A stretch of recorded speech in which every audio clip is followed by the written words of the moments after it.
Vaxtınız xeyir olsun. Bugün hava şaxtadır. 16 Fahrenheit göstərir. Bu mənfi 8-10'dur, bəlkə də aşağıdır. Bugün avtoservisə getməliyəm. Avtomobilim məndə full sığortası olduğuna görə bəzi işləri var ki, görülməlidir. Sığortadan dedilər ki, gətir. Sığorta o işləri görəcək. Yer gördüyünüz kimi buzdur. Yəni Amerika reallığı. Həmişə yollar təmiz olmur. Bugün gördüyünüz kimi yer hal-hazırda buzdur. Ola bilər şəhər küçələri, yollar yaxşı olsun, amma ara yollar, məhəllələr buz ola bilir. Hal-hazırda istiqamət avtoservisədir. Avtomobili aldığım servisdir.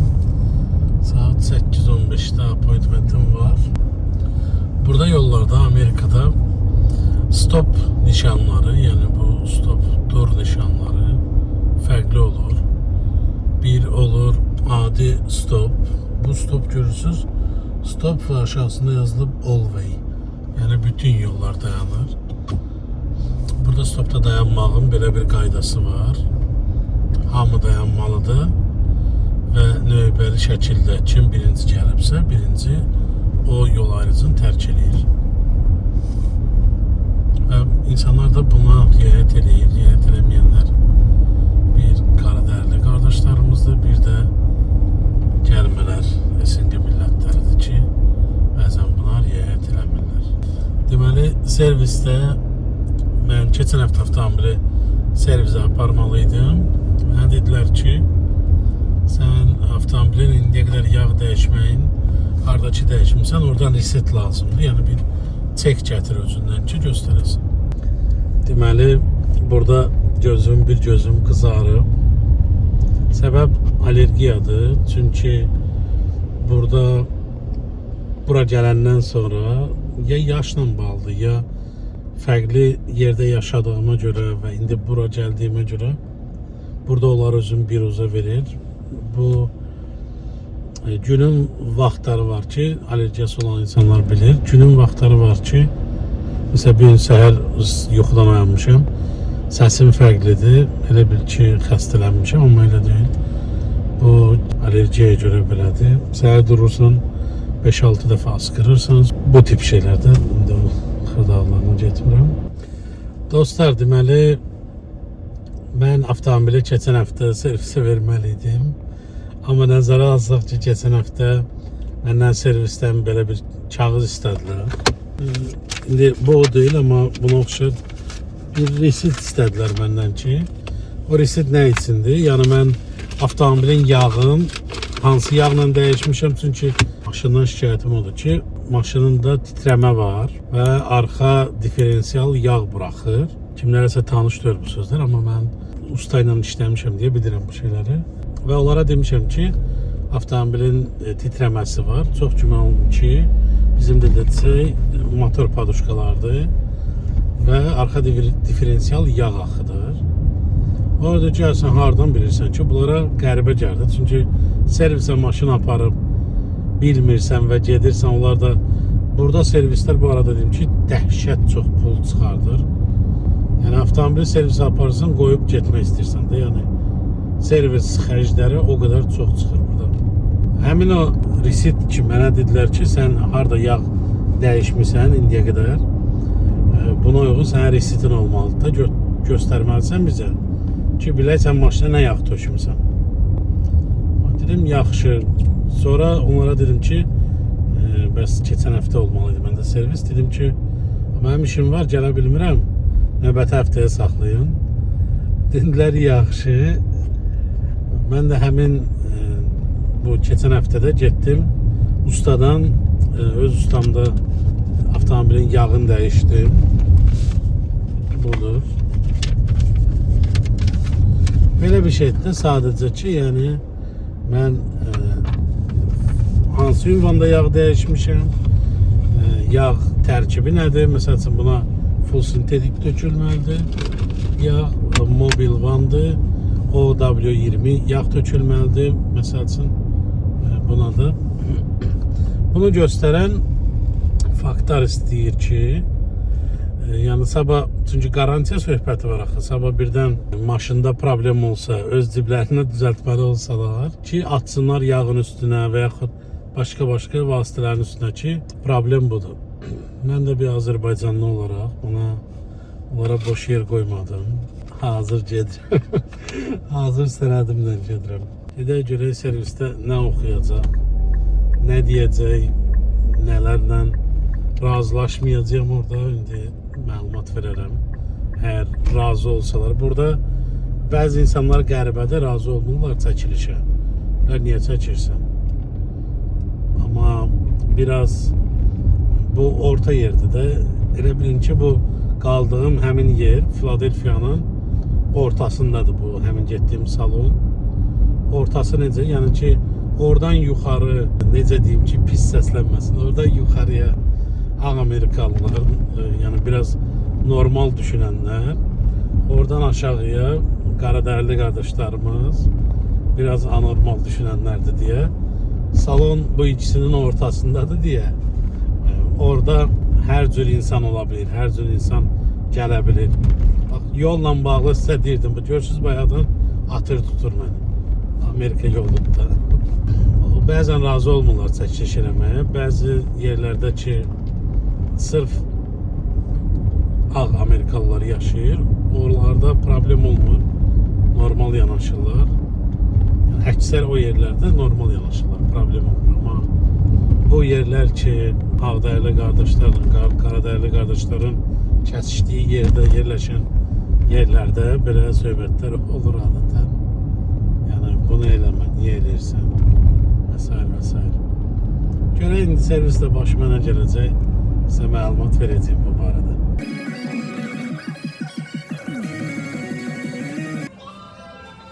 Avtomobili servisə qoydum.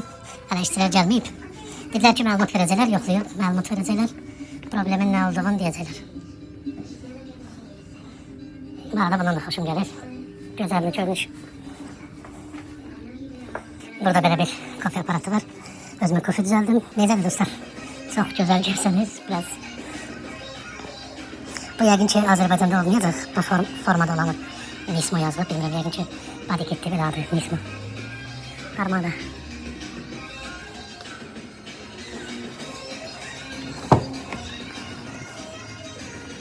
Salona bak.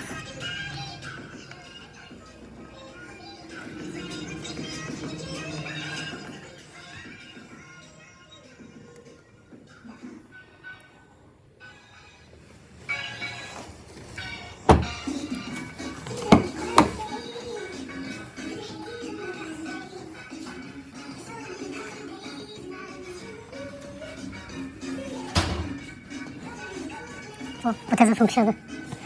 Yanları böyüdüb balacalaşdırmaq. Ya da mən təzə görürəm. Bu nə sərfiyyatdır. Wow. Torqalın 17 mayl. Dəhşət benzin içir bu, dəhşət. Yəni, fərqi deyim, mənim avtomobilimdə bu. Burada 17, məndə 39-40 Torqalın. Yəni, düşünün də bu nədir. Əslində, belə bodykitdən xoşum gəlmir mənim. Çünki avtomobil off-roaderdirsə əgər, off-roader kimi görsənməlidir, belə yox.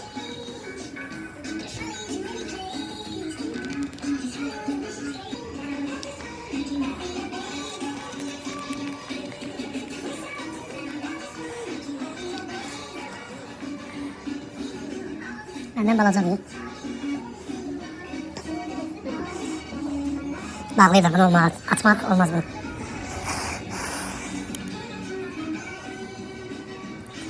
Çəkilimi üçün başa düşmədim, yazdı burada ama. Sual yaranır ki, sizdə niyə avtomobilləri çəkirəm? Həmişə buna marağım olur, avtomobillərə. Avtomobil çəkməyə yox, avtomobil sürməyə, ona görə çəkirəm. Gözəl avtomobil görəndə çəkirəm həmişə. Gözlədim. Dostum gəlmədi, yatıb qalıb, ona görə çıxıram daima.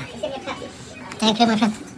İstimdayım, dostumun yaşadığı şəhər. Burada belə bir kapalı tenis kortuna gəlmişik, arada bunu gözlər işlədir.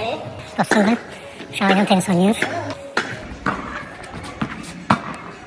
Oynadım adam da çək. Çək gör kimler oynuyor.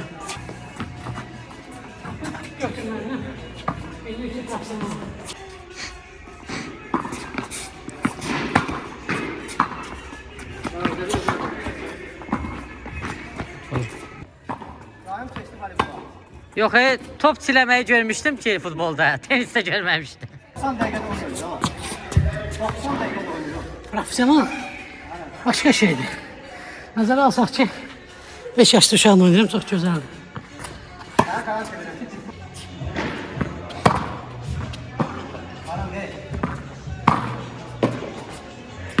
Go back! Go back! Sağ gəl.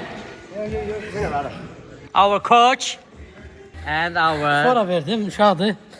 Gələcəyi üçün baxma da. Pis olmasın. Uşaq Moralini başa düşür. düşkünlük olmasın. Başa düşür. Dedim gələcəyi üçün moralini dəstək olun. Belə üstümə baxmayın, belə. Özüm də iş Əzələ, adamıyam. yəni özüm İşdən gəlmiş. yaxşı bacarıram bu işi, biləniyəm. Yəqin ki, düzəldiblər. Çünki burada yazılı reportda veriblər. Gedək yoxlayaq, soyuqdur, şaxtadır. Deməli, avtomobili servisə qoyanda bilirdim avtomobildə nə problemlər var. Bunu özüm yoxlamışdım. Bilirdim ki, motor paduçkaları dəyişməlidir. Bilirdim ki, arxa diferensial yağ sızdırır. Həm belə deyim, öz biraz bacarığım var, təcrübəm var texnika barədə. Ona görə başım çıxır. Bu arada çox soyuqdur. Maşın içində çox soyuqdur. Pet yandırmışam, çünki maşında çöldə qalıb. Mən dünən götürməli idim avtomobili servisdən. Amma dünən vaxtım olmadı. Gəldim, bugün səhər 8-də götürdüm. Gedirəm Moykaya, yəni avtoyumaya. Servisdə də maşının yoxlayıblar. Burada yazılıb hər bir şey, nələr var, nə işlər görüblər və yaxud nəyi görməli idilər. Mən razılaşmadım. Məsəl üçün, arxa nakladkaları dəyişməyə mənə $600 pul istədilər. Razılaşmadım. Düzdür, çox da başqa yerdə çox da ucuz eləmirəm, amma yenə də $200 ucuz edirəm. Bu arada burada $106 motorun paduçkalarını dəyişdilər. Bir də arxa diferensialda yağ sızırdı. Onun qol ki girir diferensiyala. Orada sürtünmədən salnik olurdu onun başında. O salniki ya dəyişməli idilər, ya nə etməli idilər bilmirəm. Məsələ oydu, onu həll eləməli idilər. Həll elədilər onu. Mənim sığortam var idi. Maşında hal-hazırda 98.000 mildir. Bu 98.000 mil, belə deyim də, 160.000 kilometr. Və desəm ki, sizə bunu mən 9 aya sürmüşəm beləncinə. Eşidənlər şok olur ki, necə sürmüsən, sən hara sürürdün? Mən çox ştatlara gəzmişəm. Bir yerdə dayanmıram da. Məsələn, indi buradayam, günorta New Jersey'də bir yerdəyəm. Oradan qayıdıb axşama New York'da ola bilərəm. Və yaxud səhər buradan çıxıb Washington'da oluram. Oradan Virginia'ya getirəm, düz dolar yaxındır. Oradan sonra geri qayıdıram. Yəni daim səfərdə oluram. Ya o başqa bir işim var, onunla əlaqədar, ya bəzən olur, məsəl üçün taksi ilə əlaqədar olur, başqa yerlərə gedirəm.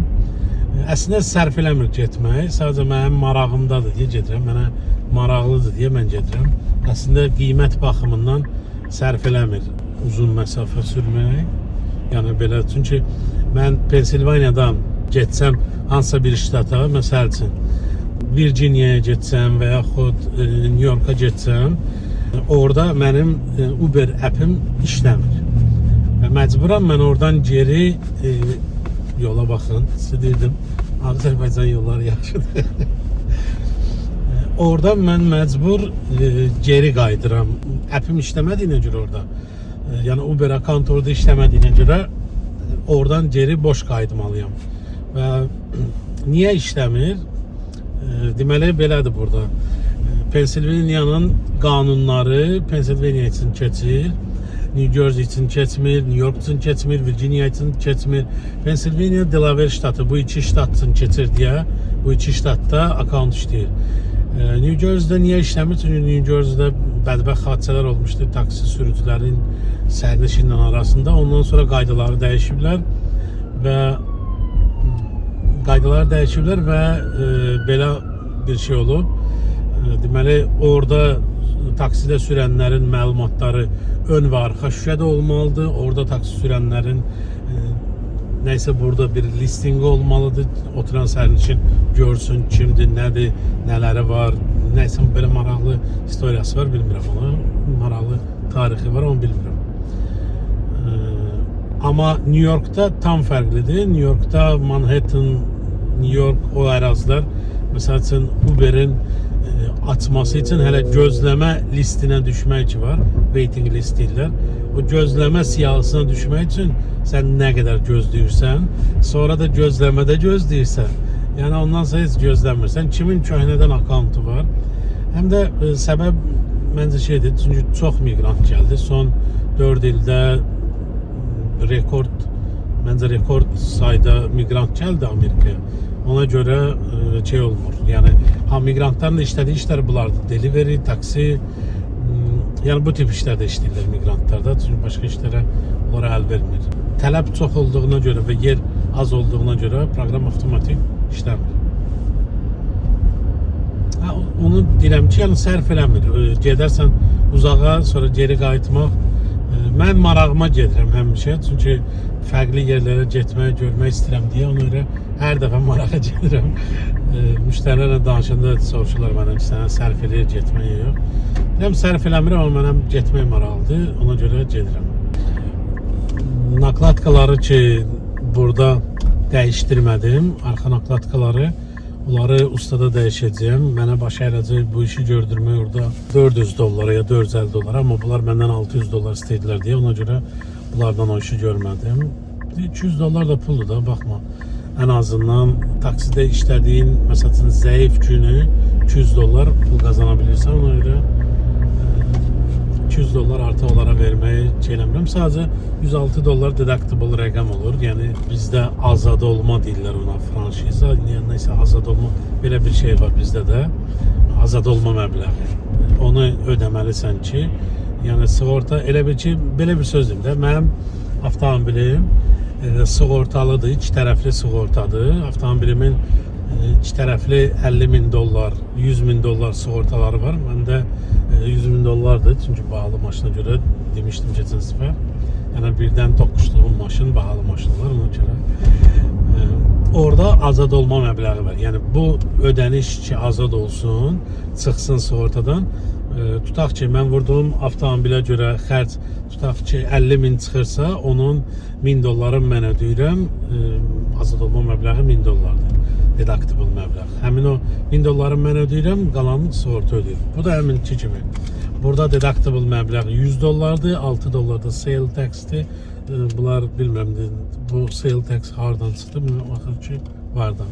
$100 ödəyirəm, məndə dəyişlər motor padoşkasını bilmirəm, dəyişiblər yoxsa.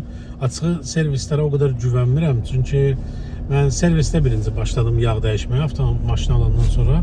Sonra ki, gördüm ki, 3000'ə maşının yağı qaralırdı, 3000 mile.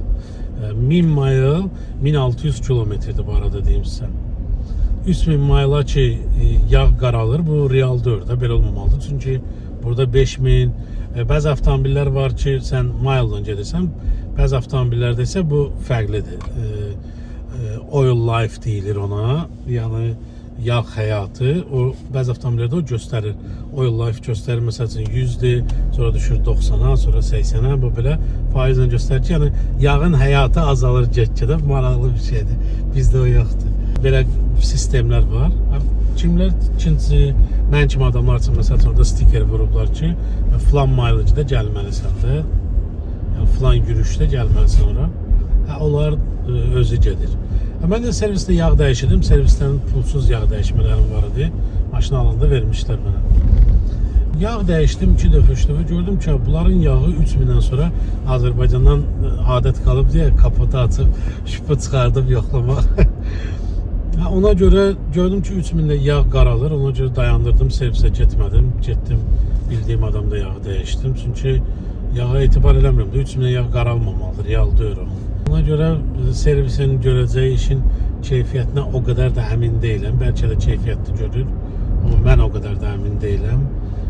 Ona görə servisdə belə işləri gördürmürəm, çalışıram. İndi bunu ki elədilər, bu sığorta ilə deyə elətdirdim. Mənə lazım olan maşındakı vibrasiya idi, itdi vibrasiya maşınlar və diferensialın yağının sızıb-sızmamasında öz ustamda maşını podyomnik deyirlər də ona, qaldırıcıya qaldıranda altında baxacam ki, görüm vəziyyət necədir. Təmizləyəcəm o yağı oradan. Bunlar çox güman ki, düzəldiblərsə də təmizləməyiblər. Bunlarda belə bir robot sistem var da. Nə eləməlidirsə onu edirlər. Başqa bir çöpdə artıq heç nə eləmirlər maşında. İndi gedirəm Moykaya. Budur, gəlirəm Moykaya. Burada avtoyumada, burada belə bu gördüyünüz toz-soranlardır, pulsuz toz-soranlardır. Yəni maşını yuyub, özün də sonra təmizləyirsən. Aylıq 15-16 dollardır. Qiyməti indi sizə göstərəcəm. Gəldim bura yaxınlaşdım. Şunu açırsan. Bu oxuyur və Please wait while we verify your membership. Please select an upgrade. If you do not want an upgrade, press no upgrade. okey. Yox, çatmadı qapını açım. Okey. You are now ready to enter the car wash. Please proceed by following the directions on the signs ahead. And thank you again. Moykada məni tanıyırlar artıq. O qədər gəlirəm Moykaya. Hər gün maşın təmizləmək olar. Hər dəfə görəndə ki, məndən dostlaşırlar, tanıyırlar.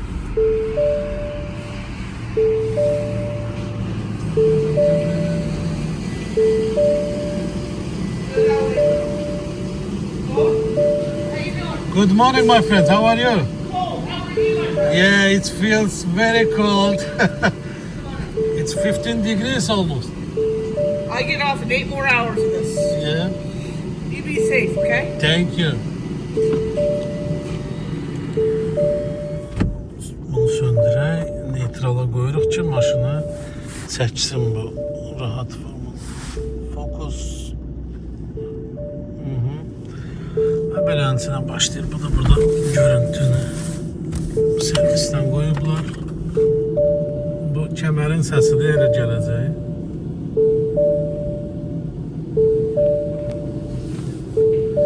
Belənçi bir şeydə başlayır, sonra başqa cür başlayır. Ondan sonra belə bir şeydir. Düşünürsən ki, yaxşıdır, əla, yaxşı təmizləyir. Heç də yaxşı təmizləmir. Sadəcə üzdən təmizləyir, mənə kifayət edir. Belənçi bir şeylər.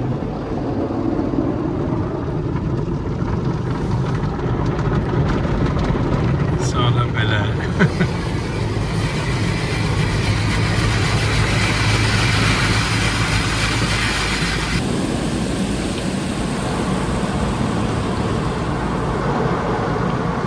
Və indi də burada belə deyim, hava qovanlar var ki, həmin bu suyu maşının üstündən qovur, təmizləyir. Bilirəm, bu çatdırmayacaq, dönəcək. Şüşələrdə bu su donacaq, burada qalacaq. Ona görə kömək edir.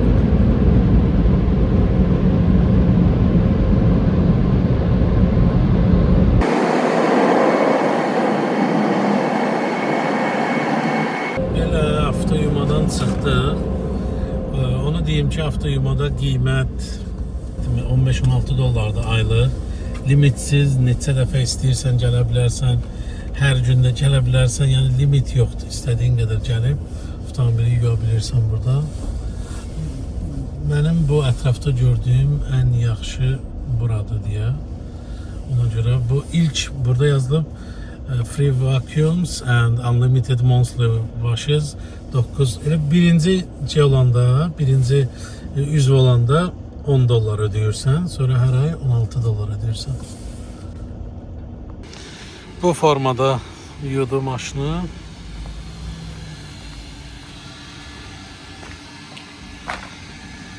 Pis deyil.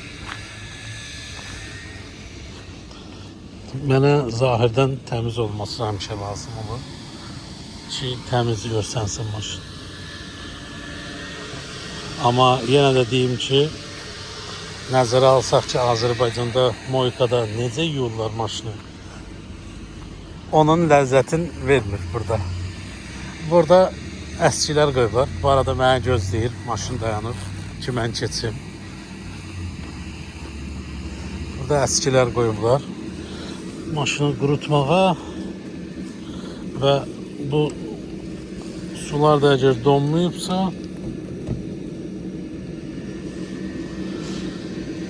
donublar.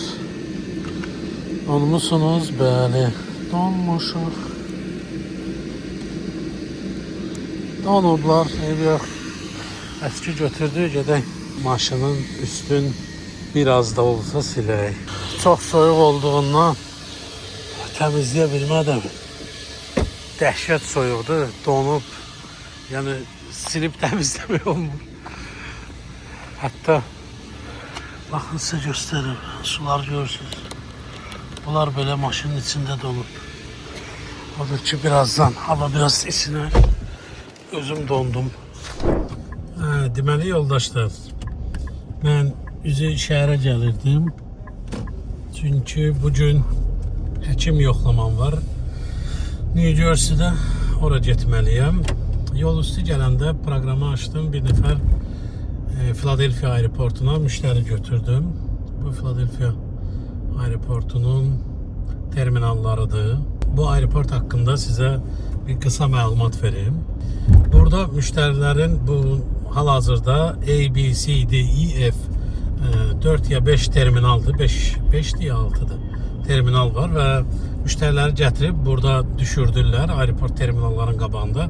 Bu uçuşa gedənlərin yeridir.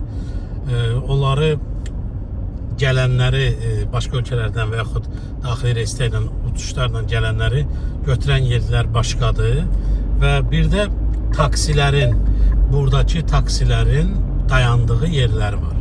Bunun üçün waiting lotlar var. Baxın, siz burada görsənirsiniz, waiting lot sağda gördünüz.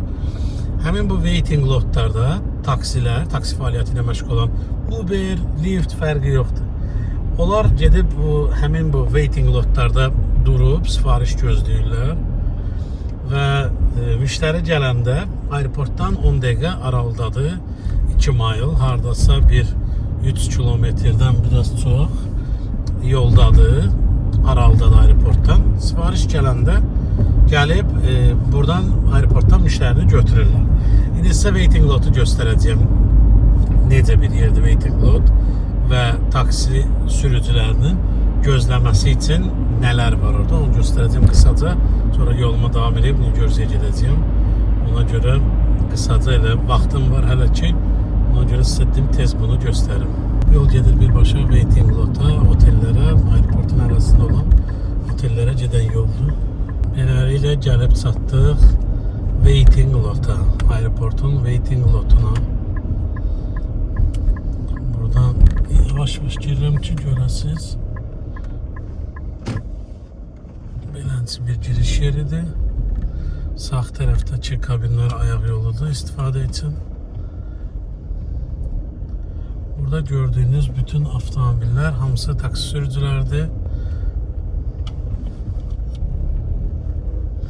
Burada indi yanından keçdiyim yer nə qədər qəribə səslənsə də burada müsəlman ölkələrindən gələnlər çoxdur. Yəni qaradərili müsəlmanlar da çoxdur. Ona görə bunların burada namaz qılmağı özdə üçün xalça yerə səriblər və o namaz qılırlar orada.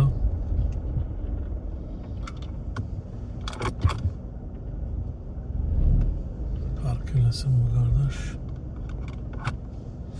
Burada bir şey yaxşıdır ki, burada həm qadınlar, həm kişilər rahat formada taksili eləyə bilirlər. Bu gördüyünüz avtomobillər hamısı taksili eləyənlərdir. İstənilən növ maşın var burada.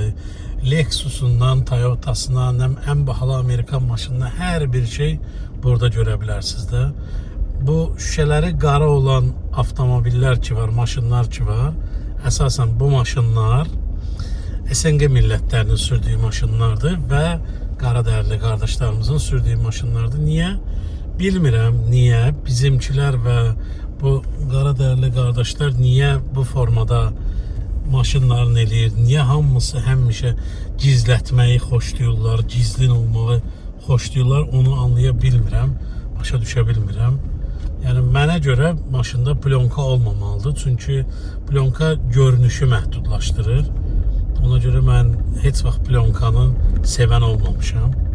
Həmişə şüşələrin təmiz, açıq olmasını bəyənirəm ki, şüşələr aydın olsun, sən ətrafı rahat görə biləsən. Çünki nəqliyyat vasitəsidir, idarə edirsən, sürürsən, bunun kör bucaqları var, görə bilməyəcəyin zonaları var ki, oradan nə isə çıxa bilər və sən görməyə bilərsən və bundan belə bir hadisə törədə bilərsən. Ona görə mənə görə ən yaxşı şüşələrin hamısının şəffaf olmasıdır. Bu sağda gördüyünüz ayaq yoludur. Bunlar hamısı pulsuzdur və bu taksidə işləyən adamlar üçün pulsuz yaradılmış şəraitdir. Müştəri gələndə bunlar sifarişi bura verir və buradan gedib müştərini götürürlər. İstəyirdim sizə taksilərin aeroport ərazisində gedib müştərini necə götürürlər. Həmişə o yana baxıram, sonra bu yana yanıma çəkib bu yana baxmalıyam. Gedib müştərini hardan götürürlər, necə götürürlər, onlarda məhdudiyyət varmı, yoxmu? Yəni bizdə çoxunda məhdudiyyət var, yəni gedə bilmirsən də aeroporta. Sizə çəkib göstərəcəm aeroportda necə dövlət taksiləri, yəni Azərbaycanda Badımcan taksilərdir yəqin ki, ya ona oxşar o qəbildən taksilərdir. Və adi taksilər, məsələn mən kimi və yaxud digərləri necə bunu hardan gəlib götürürlər? Dövlət taksilərinin yeri ayrıdır. Onlar ümumi maşınlara qarışmırlar. Amma biz kimi adamların yerləri azaddır, rahatdır, biz rahat gedirik. Onlar kənardadır, onlar ayrıdır, onlar rənglidir, xüsusi yazılarlandır.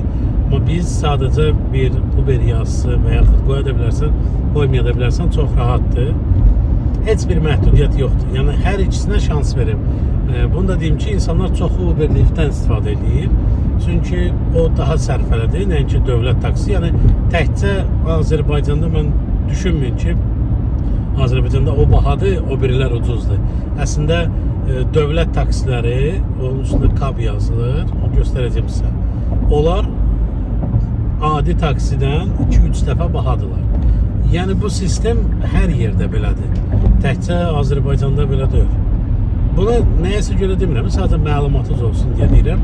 Göstərəcəm sizə, oranı göstərəcəm, görəcəksiniz. Eləncə indi gedirəm, yolum New Jersey həkimədir. Oradan çıxandan sonra əgər aeroporta gəlsəm sizə göstərəcəm. Gəlməsəm bugün qaldı, sonra göstərəcəm. Bu arada gələndə istiqamətlə ki, hansı istiqamətlə ki gəlirdim üzü şəhərə tərəf. Çünki keçid şəhərdən New Jersey keçid şəhər tərəfdən bir 4-5 yerdən var və onsuz da bu yolu keçməliyəm deyə ən yaxın istiqamət aeroport tərəfdən idi deyə, ona görə aeroporta müştəri var idi, götürdüm, gətirdim, düşürtdüm. 1 saat 3-5 dəqiqəyə verirdi mənə nə qədər? 40 neçə dollar, ya 50 neçə dollar verirdi. Bir 13 dollar da tip verdi. Oldu 71-70 belə dollar pul oldu. Yəni yol üstü gələndə bunu da elədim. Komfort sifarişi idi. Komfort sifarişində o biri adi Uber X sifarişindən biraz fərqli olur. Məsəl üçün orada müştəri özünə seçə bilir ki, mən səssiz getmək istəyirəm, nə bilim istidə getmək istəyirəm, soyuqda getmək istəyirəm və s. və s. Orada seçimləri var, belə bir şeylər seçə bilir. Sən də susursa ona elə şey aparırsan ki, xidmət aparırsan ki, ya müəllim, sən ağasan, mən nökərəmdir. Yəni o komfortu ona görə sifariş elə ki, onu duysunlar. Onu duymaq istəkləri vardı. Yəqin mən belə görürəm. Çünki orada seçim edə bilər ki, sürücü danışmasın, içərini isti eləsin. Adi Uber X-də onu istəyə bilmirsən. Yəni belə bir qanun yoxdur, amma komfortda belə bir qanun var. Tələb edə bilər ki, bu göstəricilər olsun. Ona görə yol üstü gətirdim, onu düşürtdüm. Növbəti şey nə demək istəyirəm sizə? Deməli, görürsünüz yol nişanları. Amerikada yol nişanları çox gözəldir. Mən Avropada da belə görməmişəm. Avropada, Polşada olmuşam, Fransada olmuşam, birində də olmuşam, bilmirəm hansıdır, yadıma gəlmir. Hamısı nəsə tədbirlərlə getmişəm də belənçinə. Yəni gəzməyə gedirəm kimi bir hava ilə getməmişəm. Sadəcə bir tədbirlər olub, ondan bağlı getmişəm, gördüyüm işlərlə bağlı. nişanlanmalar o kadar Amerika'da güzeldi. Bakın bir yere döneceksense ora dönmeye giden yol haqqında önceden məlumatlar var. Bax burada nişan yazıb no turns, yəni heç bir istiqamətə dönə bilməzsən. Qabaqda döngələr var, amma buradan sənə dönməyə icazə vermir. Deyir ki, buradan girə bilməzsən onlara. Öncədən sənə deyir, yenə tək olur həmin nişan. Və bir dəfə də tək olur o nişan. Baxın qabaqda bir dəfə də görəcəksiniz o nişan tək olur. İnsanları məlumatlandırmaq kimi bir öhdəlikləri var. Yolda insanı məlumatlandırırlar. Yəni insan məlumatda olmalıdır.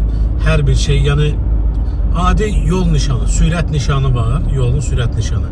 Azərbaycanda sürət nişanları o boyda deyil. Yəni yolun hərəkət sürəti 50 maildir, 90-95 yəqin ki kilometrlə. Və nişanlar, sürət nişanları böyüdür, balaca deyil. Yəni bizdə Azərbaycanda balacadır, amma burada böyüdür olar. Və nişanlarda sürəti bildirən rəqəmlər qalın şriftlə yazılıb. Və bu da sənin onu görə bilməməyin kimi bəhanə sənə vermir. Yəni nişan nə üçündür? Sən bunu görəsən məlumatlı olasan.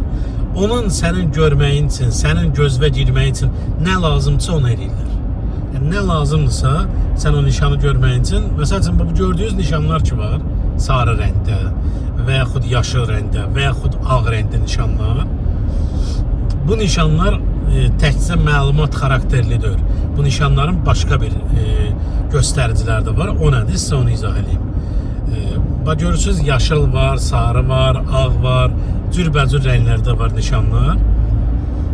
Sən gecə vaxtı avtomobili sürəndə, maşını sürəndə gecə vaxtı bizdə deyirlər dalni ilə. Baxın, bu speed limit, sürət həddini göstərən nə qədər nişan var.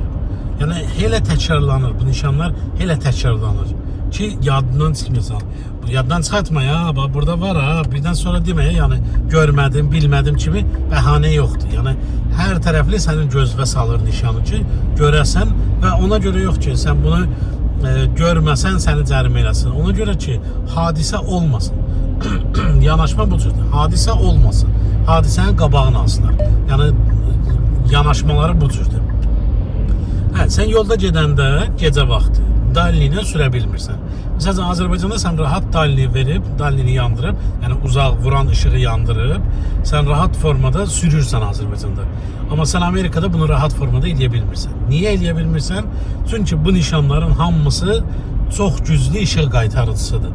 Yəni sən dalini işığı salanda, işıq, yəni uzaq vuran işığı yandıranda ki o hər tərəfə işıq ötürür, oradan atrajeniya verir. Yəni geri dönüş səni üzvə verir və bu sən gözvə narahat edir, diskomfort yaradır və sən avtomatik keçirsən yaxın vuran işığı, yəni bilicli işığı keçirsən.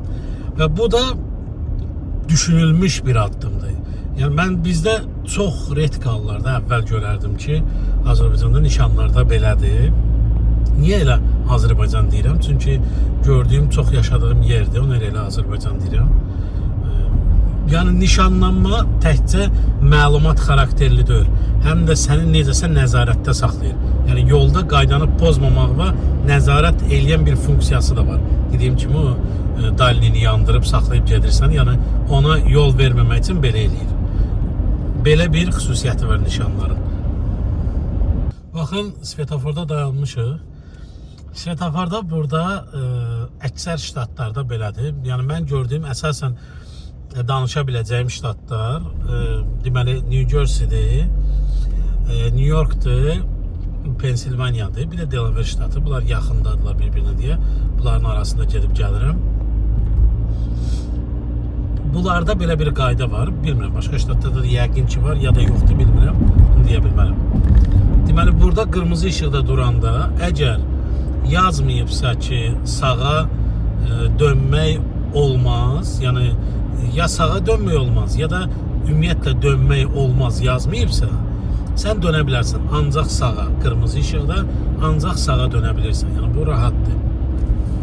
Amma sağa əmr edən qırmızı işıq varsa, yəni ox kimi qırmızı işıq varsa, çoxları bunu çaşdırır. Onda da deyir, qırmızı da sağa dönə bilərəm, dönür. O sağa əmr eləyənə, yəni sağa dönüşə sənə qadağa qoyur, deyir, dönmə də, yəni sağa dönmə. O bəzi adamlar bizimkilər də həmçinin götürürlər də deyir, yox, sağa dönmək olar.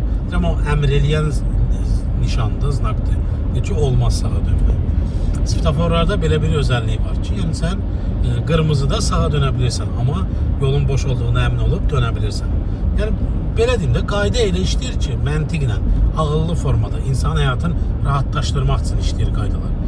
Sən demişdim, yollara duz səpirlər, sonra onu yuyurlar. Baxın, yollar görürsünüz ağdır. Görürsünüz qabaqda yollar sağ tərəfdə, sol tərəfdə ağdır. Bu duzdur. Bu yuyulacaq. İndi bugün şaxtaydı, səhər çağı -12 dərəcə idi, yollar donmuşdu. İndi bu şaxta hava düzələndən sonra bunu yuyurlar ki, yol bu insanların nəfəsinə getməsin. Bu toz kimi qalxır, adamın nəfəsinə gedir, ona görə bu çox qalmır asfaltın üstündə, yuyurlar, təmizləyirlər. Bu gördüyünüz İziPəsdir, yəni pullu ödənişli yol keçididir. Buraya yaxınlaşırsan, ödədi, amma orada yazmış ki, low balance, yəni mənim balansımda pul azdır. Ödəyir, belə bir avadanlıq var. İziPəsdir, İziPəs tagdir, onu göstərərəm sizə şəklin. Sən ona pul yükləyirsən və o səndən pullu yolları keçəndə, hal-hazırda bu yol, gördüyünüz bu yol, deməli, uzunluğu 1.2 maildir, haradasa 1.8 kilometr ya 1.6 kilometrdir. Həmin bu yolu keçidə görə New Jersey ilə Pensilvaniyaya keçirəm, körpüdür. Bu keçidə görə mən $6 pul ödədim. $6 mənim balansımdan pul çıxdılar. Bunu istifadə eləməyə bilərəm, gedib şeydən istifadə edirəm. Nədir onun adı? Gedib pulsuz yoldan istifadə edirəm. Amma pulsuz yol vaxt baxımından, məsəl üçün bu getdiyim yolu 21 mayl 38 dəqiqəyə gedirəm. Pulsuz yolla getsəydim 53 dəqiqə 30 neçə mayl gedəcəkdim. Yəni pulsuz olanda vaxt və mileage çox gedir. Ona görə mənə $6 qazanmaq rahatdır. Nəinki o vaxtı belə itirmək. Mən düşünürəm ki, orada o vaxtı itirməməliyəm, $6 verib getməliyəm. Bəli, bu belədir. Burada bu formadadır. Burada hər şey puldur. Yəni rahatdır da. Deyilən kimi burada rahatdır ki, hər şey belə rahatdır, xeyr. Burada hər bir addımın sənin puldur. Yəni pulsuz bir şey yoxdur. Kimsə pulsuz nəysə tapırsa burada, deməli o nədəsə başqa bir şey tapır. Yəni pulsuz olmur burada. Pulsuz ancaq olur yeməklər o adamlar üçün ki, o adamlar evsizdirlər, eşiksizdirlər, onlara pulsuz yeməklər olur, bəli. Amma başqa xidmətlər, yeməklər, içkilər heç nə pulsuz deyil burada. Amerika yollarında maşın sürmək biraz çətindir. Bilmirəm başqalar üçün necə, mən üçün biraz asandır, çünki mən sürətin və kalxuzu sürüşün həvəskarıyam deyə. Ona görə mən üçün biraz rahatdır bu məsələ. Niyə rahatdır? Onu sizə izah edəcəm. Burada Amerikada belədir. Avtomobil sürmək bu formadadır ki, sən mütləq gərək aktiv olasan, yolda aktiv olasan, gecikməyəsən. Çünki burada sürücüləri sürücülük məktəbində Azərbaycandakı kimi öyrətmirlər. Burada sürücülər, şoferlər necə sürür maşını? Tutaq ki, sən birinin yoluna çıxırsansa, onlar kənara çəkmir, qaçırtmır, yəni hadisədən qaçmırlar.